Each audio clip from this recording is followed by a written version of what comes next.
2 जनवरी 1979। संपूर्णता की समीपता ही विश्व परिवर्तन की घड़ी की समीपता है। आज बाप दादा हरेक बच्चे की आदि अब तक के संगमयुगी अलौकिक जन्म की जन्मपत्री देख रहे थे। हरेक बच्चे ने दिव्य जन्म लेते बाप दादा से व स्वयं से क्या क्या वायदे किए हैं और अब तक कौन से वायदे और किस % में निभाए हैं। वायदा करना और निभाना, इसमें कितना अंतर रहा है व करना और निभाना समान है, यह जन्म पत्री देख रहे थे। हर वर्ष हरेक बच्चा यथाशक्ति बाप के सम्मुख वायदे करते हैं, अर्थात बाप से प्रतिज्ञा करते हैं। रिजल्ट में क्या देखा? प्रतिज्ञा करते समय बहुत उमंग उत्साह से हिम्मत से संकल्प लेते हैं। कुछ समय संकल्प को साकार में लाने, समस्याओं का सामना करने की शुभ भावना से, कल्याण की कामनाओं से संपर्क में आते सफलता मूर्त बनते हैं। परंतु चलते चलते कुछ समय के बाद फुल अटेंशन के बजाय सिर्फ अटेंशन रह जाता और अटेंशन के बीच बीच अटेंशन बदल टेंशन का रूप भी हो जाता है। विजय हमारा जन्म सिद्ध अधिकार है। यह समर्थ संकल्प धीरे धीरे रूप परिवर्तन करता जाता है। जन्म सिद्ध अधिकार है के बजाय कब कब बाप दादा के आगे यह बोल निकलते हैं कि अधिकार दो, शक्ति दो। है शब्द 2 शब्द में बदल जाता है।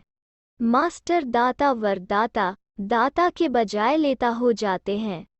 ऐसे पुरुषार्थ की स्टेज कब तीव्र पुरुषार्थ, कब पुरुषार्थ, कब हलचल, कब अचल, इसमें चलते रहते हैं और चलते चलते रुक जाते हैं।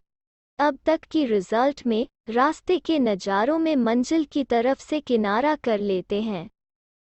अब तक भी ऐसे खेल दिखाते रहते हैं, लेकिन यह कब तक? बाप दादा भी अभी नया खेल देखना चाहते हैं। तो इस नए वर्ष में अब ऐसा नया खेल दिखाओ जिस खेल में हर दृश्य का लक्ष्य सदा विजय हो। हम विजयी हैं, विजयी रहेंगे, ऐसा संकल्प सदा हर कर्म में प्रत्यक्ष दिखाई दे।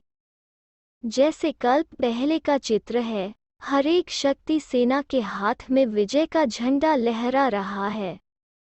आज तक भी आप श्रेष्ठ आत्माओं को विजयी रत्न के रूप में दुनिया वाले सुमिरन करते और पूजते रहते हैं।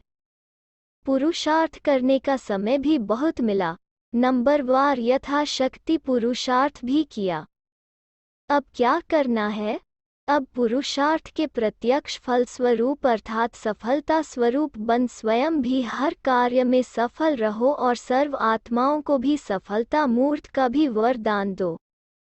पुरुषार्थ स्वरूप के बजाय वरादनी महादानी स्वरूप में रहो, जिससे स्वयं भी प्रत्यक्ष फल का अनुभव करेंगे और अन्य आत्माओं को भी प्रत्यक्ष फल के अधिकारी बनाएंगे। अब भाषा भी परिवर्तन करो। जैसे विश्व परिवर्तन की घड़ी समीप भाग रही है, संपूर्णता की समीपता ही विश्व परिवर्तन के घड़ी की समीपता है। इसलिए अब बीती सो बीती कर व्यर्थ का खाता समाप्त करो। सदा समर्थ का खाता हर संकल्प में जमा करो। अभी से सदाकाल के लिए अपने को ताज तिलक और तख्तधारी अनुभव करो। तिलक का मिट जाना अर्थात स्मृति से नीचे आना है। अभी यह बातें स्वप्न से भी समाप्त करो। ऐसा समाप्ति समारोह मनाओ। विश्व सेवा में संकल्प, वाणी और कर्म से दिन रात सच्चे सेवाधारी बन संगठित रूप में सदा तत्पर हो जाओ तो विश्व सेवा में स्वयं की चढ़ती कला स्वतः होती जाएगी।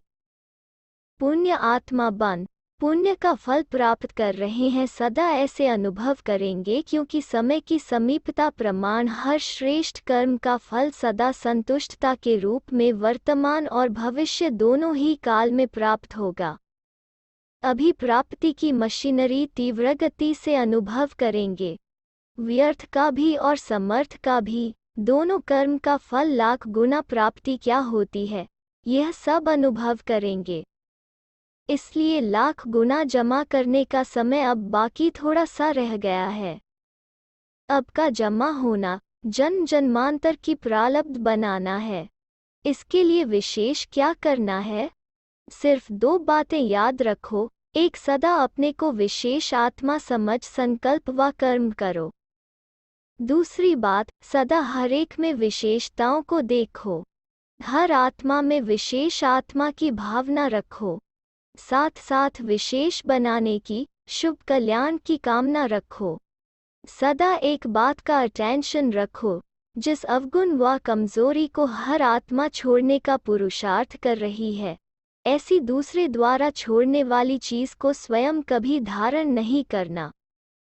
दूसरे द्वारा फेंकी हुई चीज को लेना यह ईश्वरीय रॉयल्टी नहीं। रॉयल आत्माएं दूसरे की बढ़िया चीज भी फेंकी हुई नहीं लेती। यह तो अवगुण गंदगी है। उसे संकल्प में भी धारण करना महापाप है, इसलिए इस बात का अटेंशन रखो। किसी की कमजोरी व अवगुण को देखने का नेत्र सदा बंद रखो।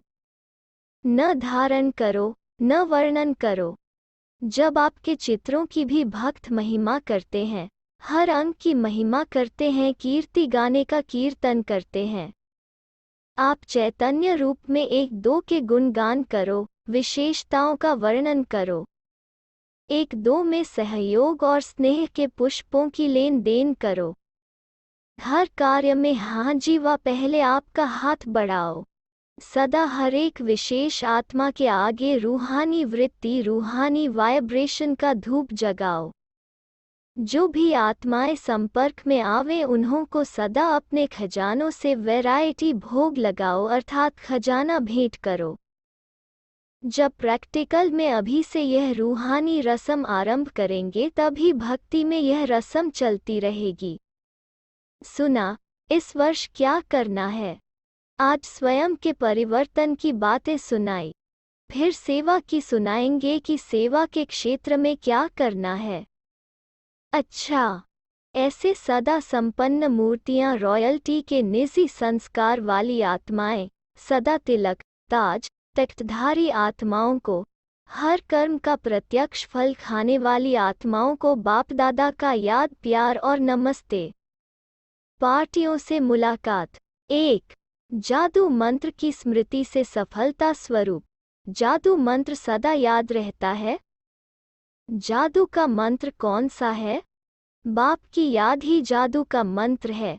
इस जादू के मंत्र द्वारा जो सिद्धि चाहो वो पा सकते हो।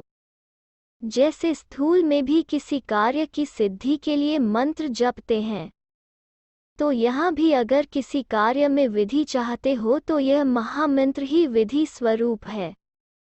ऐसा जादू मंत्र जो सेकंड में जादू मंत्र कर दो, अर्थात परिवर्तन कर दो, तो ऐसा जादू मंत्र सदा याद रहता है कि कभी भूलता है? सदा स्मृति तो सदा सिद्धि। कभी कभी स्मृति होगी तो सफलता नहीं होगी, कभी कभी होगी। तो यह वर्ष सदा को अंडरलाइन लगाने का वर्ष है। याद रहना बड़ी बात नहीं, लेकिन सदा याद में रहना, यही बड़ी बात है। अब सदा की बारी आई है। सदा को एंड करो तो सदा सफलता मूर्त रहेंगे। 2. माया के वार से बचने का साधन है। विश्व से न्यारा और बाप का प्यारा बनो। हर एक अपने को बाप के प्यारे और विश्व से न्यारे समझते हो। जो बाप के प्यारे बनते हैं वो विश्व से न्यारे बन जाते हैं। तो जितना न्यारापन होगा उतना ही प्यारा होगा। अगर न्यारा नहीं तो प्यारा भी नहीं। जो बाप के प्यार में लवलीन रहते हैं, खोए हुए होते हैं, उन्हें माया आकर्षित कर नहीं सकती। जैसे वाटरप्रूफ कपड़ा होता है तो एक बूंद भी टिकती नहीं, ऐसे जो लगन में रहते, लवलीन रहते, वो मायाप्रूफ बन जाते हैं।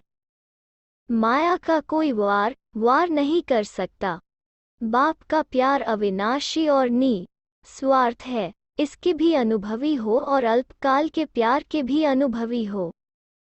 वो प्यार इस प्यार के आगे कुछ भी नहीं है। बाप और मैं, तीसरा न कोई, ऐसी स्थिति रहती है। तीसरा बीच में आना, अर्थात बाप से अलग करना। तीसरा आता ही नहीं तो अलग हो नहीं सकते। जो सदा बाप की याद में लवलीन रहते हैं वो सिद्धि को पा लेते हैं। अच्छा, ओम शांति।